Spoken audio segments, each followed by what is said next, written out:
మద్యపానం ఆరోగ్యానికి హానికరమని ప్రభుత్వాలు ప్రముఖులు ఎన్ని రకాలుగా ప్రచారం చేసినా మందుబాబులు మాత్రం మారరు. మరి మద్యం వల్ల ఎన్ని అనర్థాలు చోటు చేసుకుంటున్నాయో, ఎన్ని కుటుంబాలు రోడ్డున పడుతున్నాయో, ఎందరి జీవితాలు బలవుతున్నాయో నిత్యం చూస్తూనే ఉన్నా సరే ఇక మందుబాబులు మాత్రం తమ తీరును మార్చుకోవడం లేదు. ఇక సమాజంలో జరిగే పలు నేరాలకు మద్యపానమే ప్రధాన కారణం. అయితే దీనివల్ల జనాలకు ఎంత నష్టమో ప్రభుత్వాలకు కూడా అంత లాభం.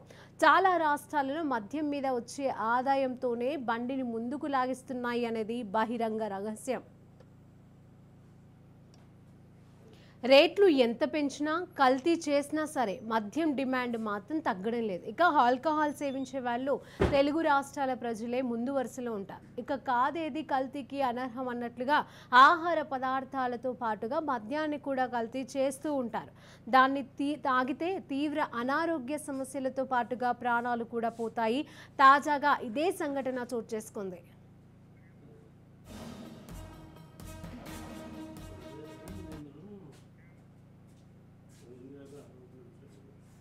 కల్తీ సారా సేవించి 34 మంది మృతి చెందగా మరో 60 మంది ఆసుపత్రిలో చికిత్స పొందుతున్నారు.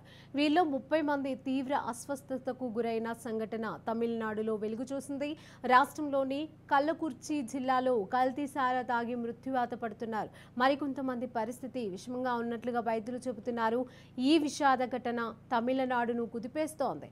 దీనిపైన పెద్ద ఎత్తున ఆగ్రహం వ్యక్తం అవుతుండటంతో సీఎం స్టాలిన్ స్పందించారు. కల్తీ సారా ఘటనపైన సిబిఐ విచారణకు ఆదేశించారు. ఈ ఘటనకు బాధ్యులైన వారిపైన కఠిన చర్యలను తీసుకోవాలని సూచించారు. అంతేకాక ఘటన చోటు చేసుకున్న కల్లకుర్చి జిల్లా కలెక్టర్, ఎస్పీ సహా పలువురు అధికారులపైన బదిలీ వేటు వేశారు.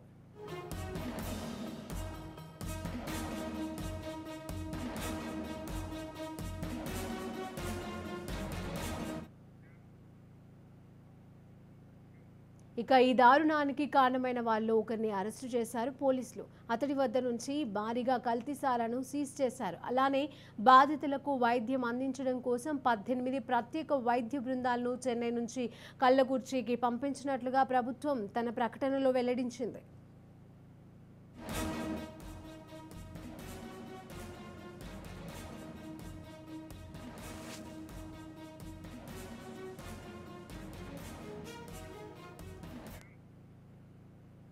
కల్తీ మద్యం విక్రయానికి పాల్పడుతున్న వారి గురించి ప్రజలు అధికారులకు తెలియజేస్తే వెంటనే వారిపైన చర్యలు తీసుకుంటామని సీఎం స్టాలిన్ వెల్లడించారు. సమాజాన్ని నాశనం చేసే ఇలాంటి నేరాలను ఉక్కుపాదంతోనే అణిచివేస్తామని తెలిపారు. కల్తీ మద్యం సేవించి ఇంతమంది చనిపోవడం తనను తీవ్రంగా కలిచివేసిందని చెప్పుకొచ్చారు. ఈ మేరకు స్టాలిన్ ట్వీట్ చేశారు. ఇక కల్తీ సారా తాగి అస్వస్థతకు గురైన వారిని ప్రభుత్వ మెడికల్ కాలేజీలో చేర్పించి చికిత్సను అందిస్తున్నారు.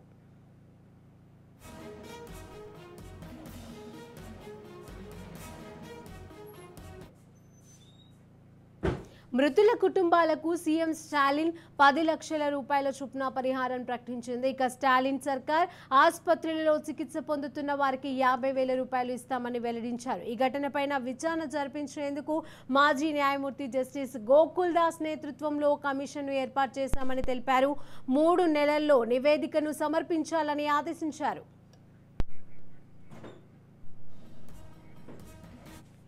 ఇదే అంశానికి సంబంధించి మరిన్ని తాజా అప్డేట్స్ మా క్రైమ్ బ్యూరో చీఫ్ ఇన్నారెడ్డి అందజేస్తారు. ఇన్నారెడ్డి, శిరీష, తమిళనాడు కుదిపేస్తున్న కల్తీ సారా వ్యవహారం చాలా ఇబ్బందికర పరిస్థితిలో ఉంది. ప్రభుత్వాన్ని కూడా అంటే ఈ కల్తీ సారా తాగి దాదాపుగా 34 మంది చనిపోవడం, దాదాపు 30 మంది పరిస్థితి విషమంగా ఉన్నతోటి పరిస్థితి విషమించింది. ఈ కల్తీ సారా వ్యవహారంలో ప్రస్తుతం ఇప్పటికే స్పందించింది. దాదాపుగా దీంట్లో 60 మంది చికిత్స పొందడం తెలుస్తా ఉంది. అయితే కల్తీ సారా ఘటన మీద తమిళనాడు సీఎం స్టాలిన్ చాలా సీరియస్ అయ్యాడు. ఎవరైతే కారణమయ్యారో, ఎవరైతే కల్తీ సారా తయారీకి కానీ తర్వాత ఈ సారా తాగి ఎవరైతే ఇబ్బంది పడుతున్నారో వాళ్ళకి ఇమీడియట్ గా వైద్య సహాయం అందించడమే కాకుండా ఎంతటి వారైనా సరే శిక్షించాలి, వాళ్ళ మీద చర్య తీసుకోని చెప్పని కూడా ఇమ్మీడియట్ గా దీన్ని సిబిఐ విచారణకు ఆదేశించడం జరుగుతూ ఉంది. ఈ ఘటన జరిగిన తర్వాత అంటే ప్రభుత్వ యంత్రాంగం లోపంతో కల్తీ వ్యవహారం జరిగి ఇంతమంది చనిపోయారు, దాదాపుగా 60 మంది ఆసుపత్రులయ్యారు. కాబట్టి జిల్లా కలెక్టర్ తర్వాత ఎస్పీని కూడా ప్రభుత్వం సస్పెండ్ చేసింది. తర్వాత కల్తీ సారా తాగి ఎవరైతే మృతి చెందారో వాళ్ళకి ఎగ్జేషన్ ప్రకటించింది, 10 లక్షల పరిహారం ప్రకటించింది. ఆ తర్వాత ఆసుపత్రిలో చికిత్స పొందిన వారికి 50,000 రూపాయల నష్టపరిహారమే కాకుండా వాళ్ళకు పూర్తి సహాయం కూడా అందజేస్తామని చెప్పుకొని కూడా ప్రభుత్వం ప్రకటించిన నేపథ్యంలో దీంట్లో ఈ కల్తీ సారా వ్యవహారంలో రాజకీయ నాయకుల ప్రమేయం కూడా ఉందని చెప్పేసి ప్రతిపక్షాలు ఆరోపిస్తున్న నేపథ్యంలో సీఎం స్టాలిన్ చాలా స్పష్టంగా చెప్పారు, ఎంతటి వారున్నా ఉపేక్షించేది లేదు, వెంటనే సిబిఐ ఎంక్వైరీకి కాల్పర్ చేశాము. దీంట్లో నిందితులు నిందితులు ఎవరన్నా కూడా వారి మీద కఠిన తీసుకుని చెప్పినా కూడా స్టాలిన్ ప్రకటన జరుగుతా ఉంది. Sirisha. Right, thank you Inna Reddy.